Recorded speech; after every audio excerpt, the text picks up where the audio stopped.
Olá, pessoal! Olha só, tem alguns assuntos que ao longo do tempo os meus alunos pedem e eu resolvi fazer um vídeo para poder esclarecer algumas coisas que eu acho que são importantes, né?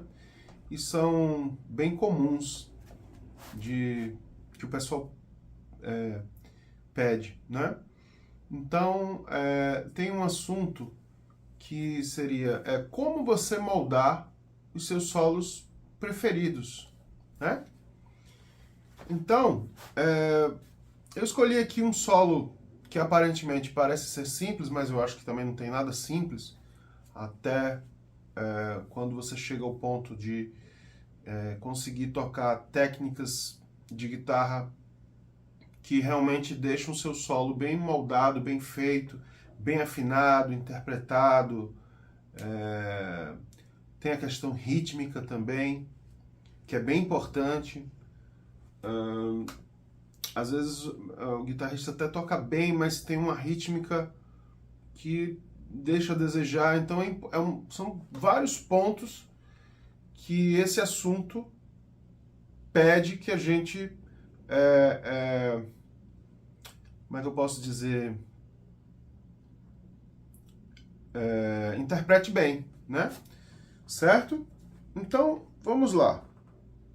Eu escolhi aqui o solo daquela música, o primeiro solo da música Knock on Heaven's Door, com a gravação do Guns N' Roses, e é uma música que todo mundo conhece, e aquele solo ali é bem interessante, e aí dá para poder mostrar esses detalhes, né?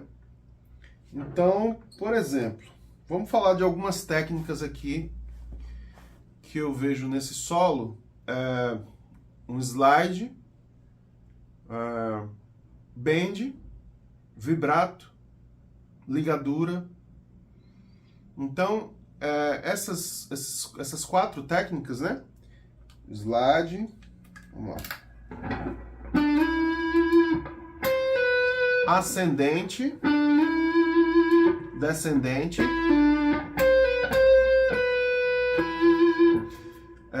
os bends, vibrato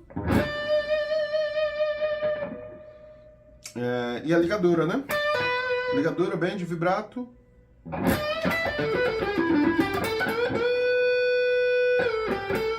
E slide. Então tá, vamos falar aqui do slide, certo? Você vai deslizar até a outra nota.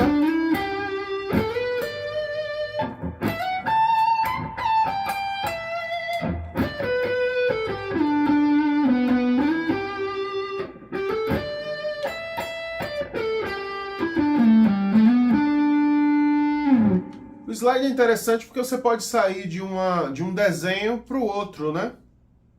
Eu estou usando aqui as escalas pentatônicas, alguma coisa diatônica também. Mas enfim, você pode se locomover para uma outra região. E são expressões, né, bem bacana, que você tem que dominar para o seu solo não ficar um solo, por exemplo, sem expressão, né? Só palhetado, né?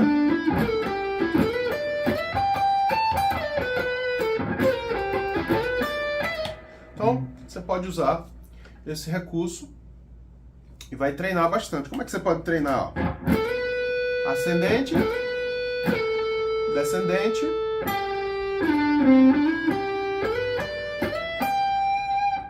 e você vai poder fazer isso com todos os dedos, né? Porque você pode estar aqui, ó, com o dedo 4 e já estou em outro desenho aqui. Dedo 3, ascendente ou descendente. Pode ser com o dedo 2, né? E eu acho que é interessante como você vai se locomover para outra região. E isso vai ajudar você a fazer uma ponte, né? Tem muita gente que tem essa dificuldade, né? De juntar um desenho com o outro, para que você possa tocar no braço todo, né? Ó.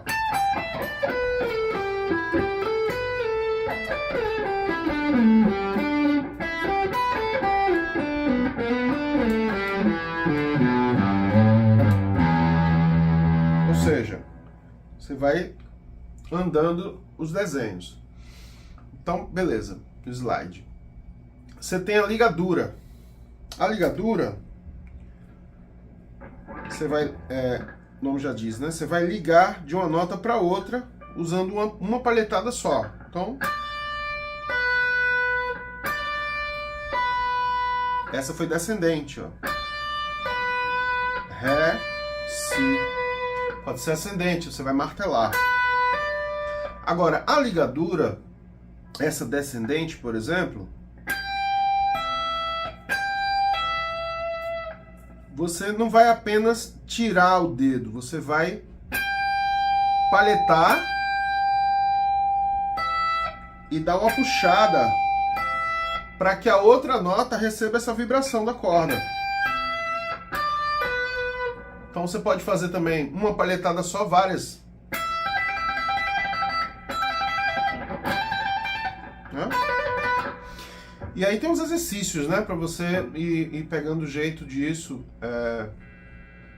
Eu acho que não é só força no dedo, acho que não é isso, acho que é o jeito mesmo de tocar. Força todo mundo vai ter. Ok? A ligadura vai ser interessante porque você vai meio que... o som, ele vai no seu fraseado, ele vai dar até um swing diferente, como se fosse até instrumento de sopro, né?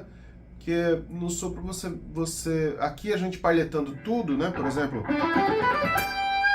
palhetando tudo, mas você pode ligar, então ele vai ficar... O som vai ficar tá, ao invés de tá, né? Então...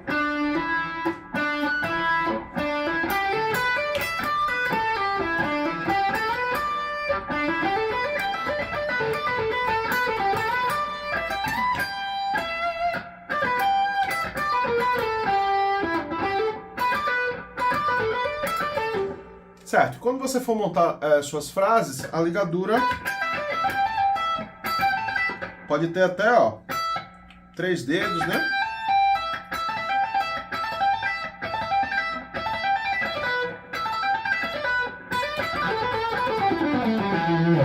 Dependendo do nível de ganho que você põe também na distorção, até facilita mais um pouco, né? Porque... a distorção fica mais forte, com mais sustain, então você consegue... Agora, ao mesmo tempo, tem que ter cuidado, porque ela vai ficar mais suja, então você tem que treinar bastante a limpeza disso, né? Uma dica é, com o seu dedo 1, você sempre abafar as cordas que estão acima e as que estão abaixo. Por exemplo, estou aqui na terceira corda. Esse meu dedo está encostando na segunda e na primeira. Certo? Isso também é outra técnica, junto às outras 4 que eu falei, que é de abafar a corda, que é bem interessante e é necessário. Tá? E faz a diferença no seu solo, como moldar o seu solo, né? Então, ó, essas 2 primeiras cordas estão abafadas, certo? E eu estou abafando uma corda acima, a 4ª corda, ó, com o próprio dedo 1, a ponta do dedo. Agora isso se deve também à posição, à postura da sua mão, tá? Que é outra coisa também importante, a postura da mão, certo? Veja só, vamos mais para essa região aqui, ó. Tem uma coisa interessante. O dedo 1, ele fica mais curvo, dedo 2 reto, dedo 4 meio curvo aqui também, e o polegar basicamente paralelo ao dedo 2, tá? Então você tem uma abertura de um tom,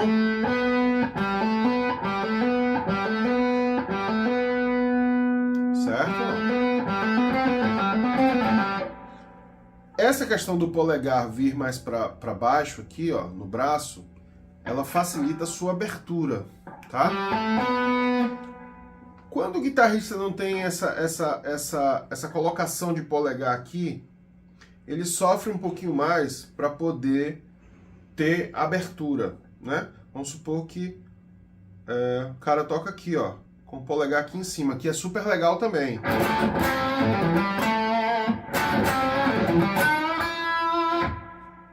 Eu uso. Mas se você precisar fazer algo com uma extensão maior, então você põe o polegar mais para baixo aqui no braço e aí você tem uma abertura melhor. Principalmente se estiver em pé, né? Em pé ainda castiga mais. Então...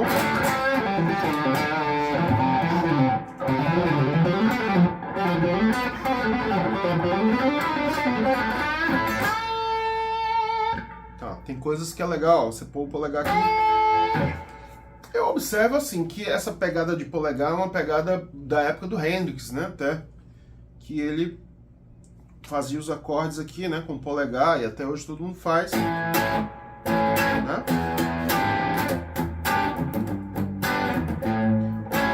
Usando o polegar no acorde aqui, ou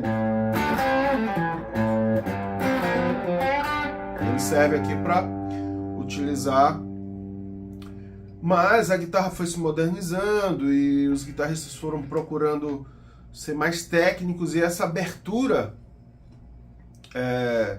começou a ser necessário que você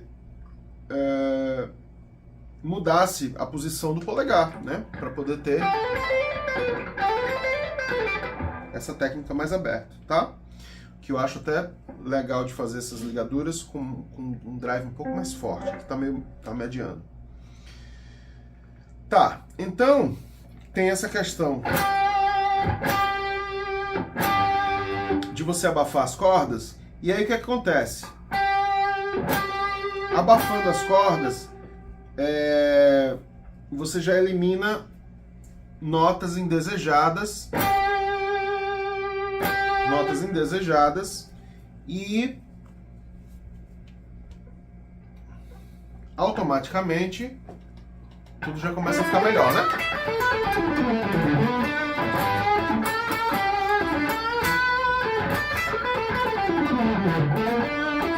Certo. Então o outro ponto seria o bend. Tem um exercício bem legal, ó. Por exemplo, aqui, ó, eu tô fazendo um slide, dó, ré, dó. Então eu ouço a nota e aí, ó, repito o bend.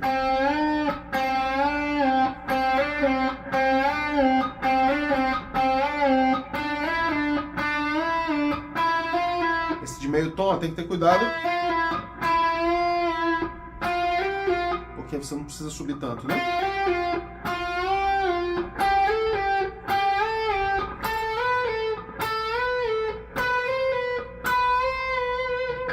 Ok? E tem o bend com o bend com vibrato, né? Que é bem interessante, ó. Aí vamos falar do vibrato. O vibrato é importante pensar o seguinte: quando você vibra com o dedo, você está sempre aumentando a afinação, certo? Você está esticando a corda, então ela está subindo a afinação, mas ela precisa voltar para o mesmo ponto, porque é uma oscilação. Então o que é que acontece? Muitas vezes eu percebo que um vibrato, quando fica mal feito, é porque você deixa o seu dedo, você vibra e deixa o seu dedo fora do lugar, você não volta para o mesmo ponto. E esse tipo de desafinação é o pior, porque é uma desafinação acima. A desafinação abaixo até que dói menos, tá? Às vezes você dá um bend que ele quer chegar numa nota e o fato dele ainda estar chegando na nota dá um charme até, né? Mas quando ele passa, dói mais, tá? Então, esse vibrato aqui, ó, por exemplo, é como se fosse um efeito de modulação, né? Um chorus, certo? Que aí ele vai ter velocidade e ele pode ser mais extenso em termos de afinação. Então ele pode ser mais extenso, mais rápido, extenso, lento. Pode ser mais curto também, lento e mais rápido. A questão do vibrato, ele também entra na questão rítmica da música, né? Você está numa música...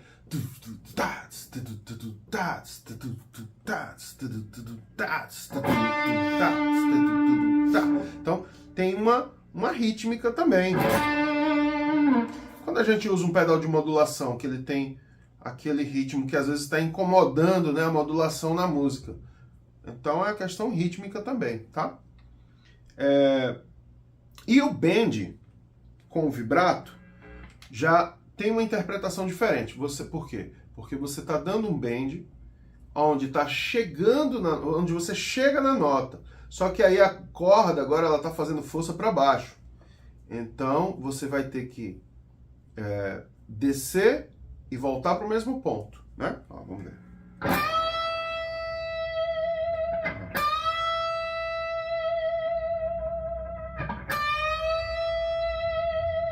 Agora, tem o fator da técnica, né? De como você usar. Como a mão vai se comportar. Eu observei em vários alunos esses anos todos que uma dificuldade para o bend é justamente, e vibrar o bend, é justamente como você coloca a sua mão. Porque se você for ver, ó, veja só. É como se você deixasse uma base dos seus dedos e você... a sólida, vamos dizer assim, e você mexe a mão. Ó.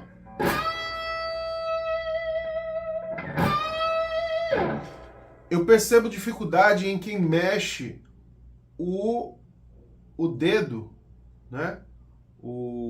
A falange do dedo, tá?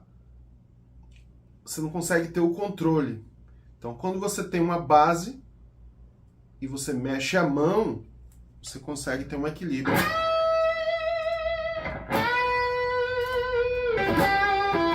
Eu fico muito feliz com meus alunos quando eles entendem isso, praticam, e com o tempo eu vejo que eles estão tocando aqueles bends bonitos, né, com vibrato, assim.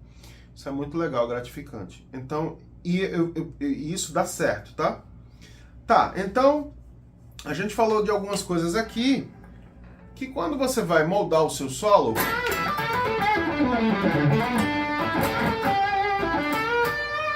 você acaba usando tudo, né?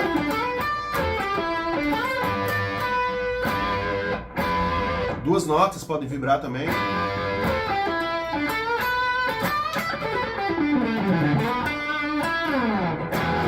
Então eu vou tocar aqui com o playback o solo dessa música Knock No Heaven Down, pra gente ver como é que soa, né? Vou tentar aqui tocar da melhor forma. Não é uma interpretação cover do Slash, vamos dizer assim, mas o solo é muito bonito e eu vou interpretar com essas técnicas que eu tô falando, tá? Vamos ver.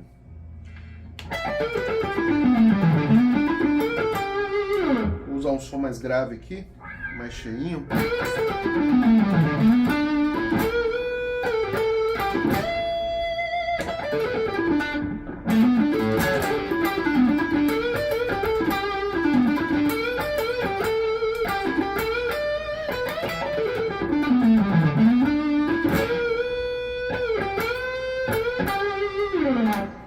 Tá rolando uma assistência aqui. É só colocar lá, pertinho. Pronto, aí. Pode juntar aí no amarelo. Maravilha.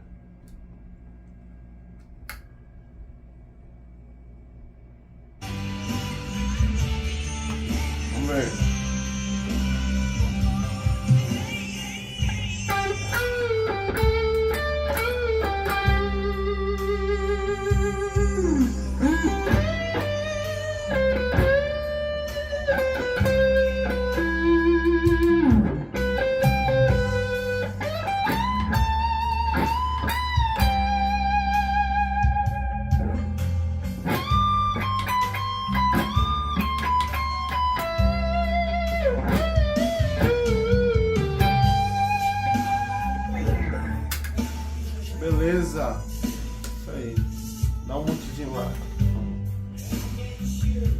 só,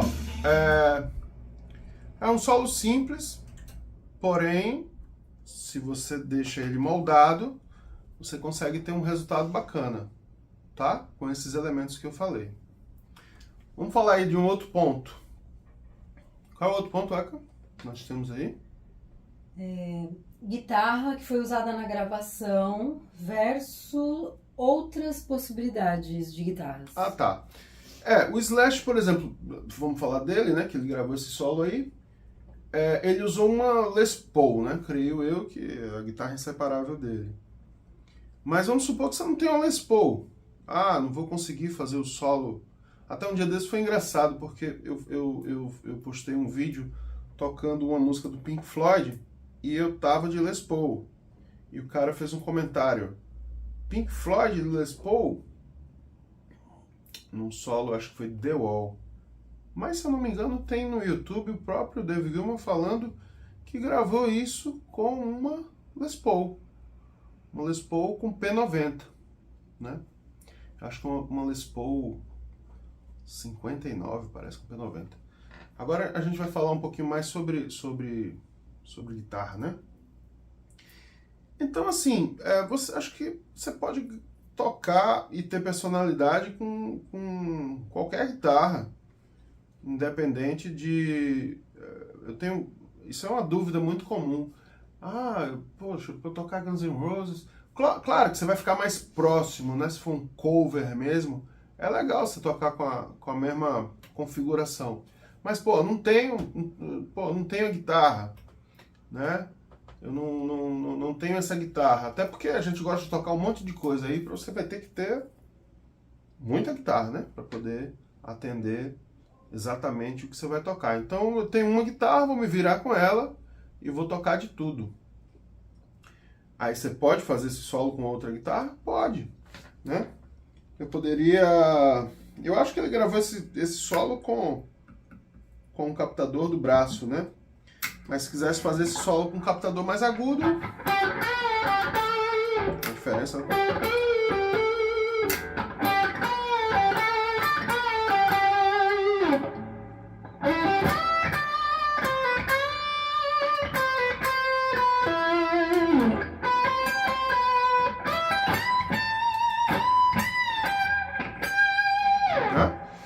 Então você pode fazer isso com outra guitarra, né? Vou pegar uma guitarra aqui bem diferente, por exemplo. Me dá essa pretinha aqui. Uma Strato. Vamos lá, vamos de Strato. Como é que ia soar isso, né?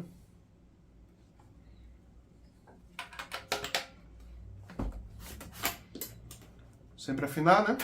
É bom.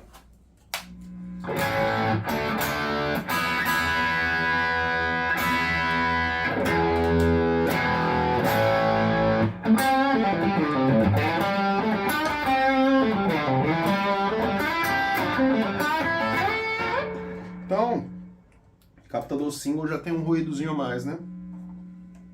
Dependendo da posição. Também estou próximo um pouco ao amp e isso costuma acontecer. Então, vou fazer um solo aqui, ó, com o captador duplo daqui.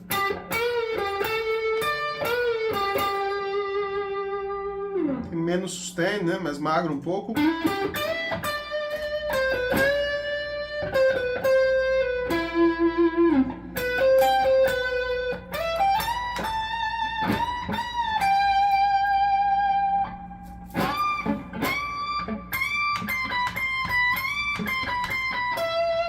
Você vê que eu fui fazer essa nota aqui aguda e não saiu direito.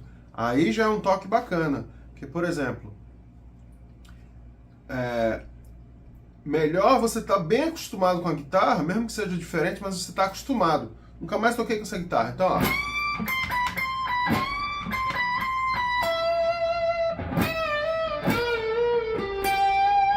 Você acostuma com a pegada da outra guitarra, né? Então, é uma coisa importante para que você se dê bem, fazer o solo bem bacana, bem moldado, tá acostumado com o instrumento, usando para aquilo ali que você vai fazer. Poderia ser o captador agudo também, ó.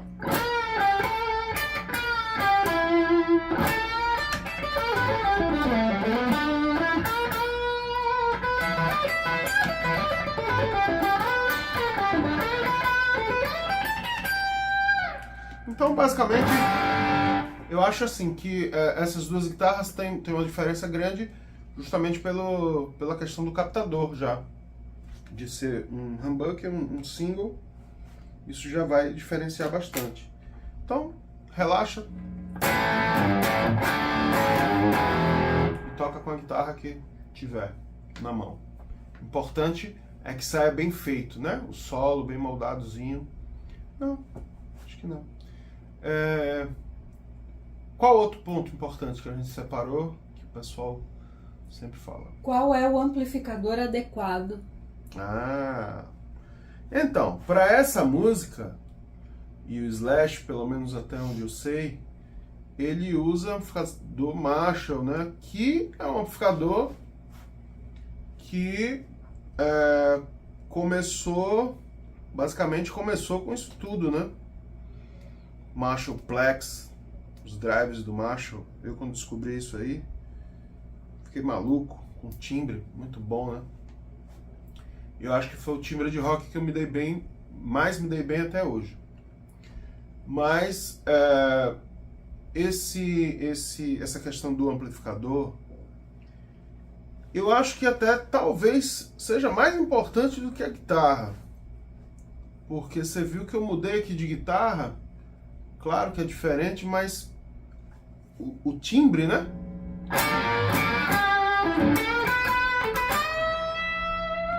Então acho que o amplificador ele vai mudar mais o seu timbre do que a própria guitarra. O timbre, que eu quero dizer assim, geral.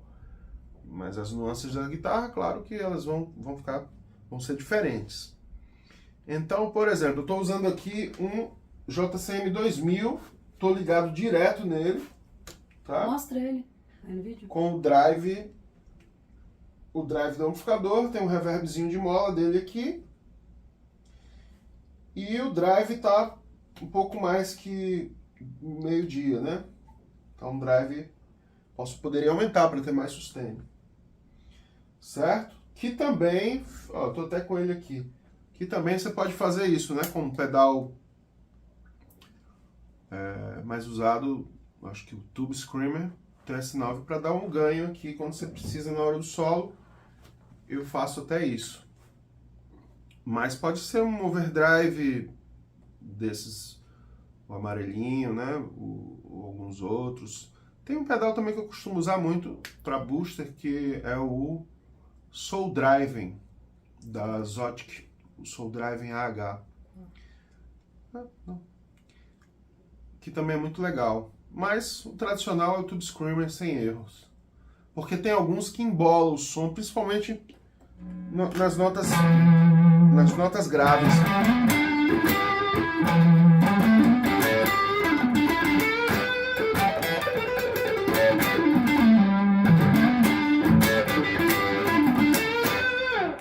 Certo? Então acho que o amplificador Marshall ele é copiado, né? Tem vários amplificadores que copiam o canal de drive, mas pode ser outro também. Você pode conseguir timbrar de uma forma bacana. Eu acho que ele, eu estou falando da marca, não é uma propaganda em si, e na verdade é um fato, né? Eles começaram com isso daí. Jim Marshall, né? O cara foi responsável por nossa alegria de ter um timbre de drive bem fantástico. E aí isso foi se desenvolvendo, outras marcas, creio que o Peavey 5150, eu acho que deve ser um Marshall com mais ganho, inclusive. Mas basicamente veio de lá isso tudo, né? Então acho que não tem erro, né? Agora é um som bem tradicional, se você quer ter um som tradicional não tem o que fazer, ó. Tô ligando direto e é esse som, tá? Eu uso de outra forma, eu uso os pedais, tudo, mas o som é esse, na verdade. Depois eu posso até explicar melhor sobre isso, sobre essas ligações aí, porque é coisa pra caramba, tá? Qual outro ponto aí interessante que a gente tem? Era sobre pedais. Quais pedais usar? Então seria isso, eu acho que esse vídeo ele tem a finalidade de esclarecer alguns pontos de dúvidas que como eu falei no começo, são dúvidas que eu percebo que o pessoal me pergunta nas aulas, e aí eu acho que eu resolvi ter esse material aqui para quem, principalmente acho que quem está começando, né? E tem algumas dúvidas para poder esclarecer, tá bom? Espero que vocês tenham gostado. Acompanhem aí porque tem novidades, tá bom? E é isso aí. Obrigado. Até a próxima.